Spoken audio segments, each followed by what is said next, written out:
वालेकुम, मैं हूं मोहम्मद इमरान और आप देख रहे हैं आई वर्ल्ड। इस टाइम हम निगहबान रमज़ान दस्तरखान पे मौजूद है, जहां पर ये सब लोग मरियम नवाज साहिबा के मेहमान बने हैं। आए जानते हैं कि इन पे यहाँ पर कितने के लोगों की अफ्तारी का इंतज़ाम करवाया गया और इनके मेन्यू में क्या शामिल है। अस्सलाम वालेकुम। वालेकुम अस्सलाम जी। सबसे पहले तो इमरान भाई ये बताइएगा कि इनका मेन्यू क्या है। इसमें हमने खजूरें रखी हैं, पकोड़े रखे हैं, रूह अफ़ज़ा रखा है और साथ हमारे जो है अभी जो हमने चिकन और आलू का सालन तैयार करवाया है इन लोगों के अच्छा, यहाँ लिए। पे कितने के लोगों का इंतज़ाम किया गया है।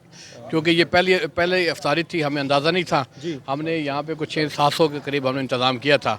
तो आज अल्हम्दुलिल्लाह पहला दिन है तो यहाँ पे बहुत ज़्यादा रश हो गया है।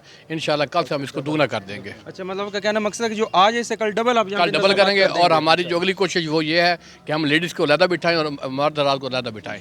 ये शेख यकूब साहब की वाज़ेह हिदायत है कि हमारे दस्तरखान से कोई बंदा जो है वो खाली ना जाए, सबको खाना मिले, इसलिए हम कल से इसकी तादाद बढ़ा देंगे।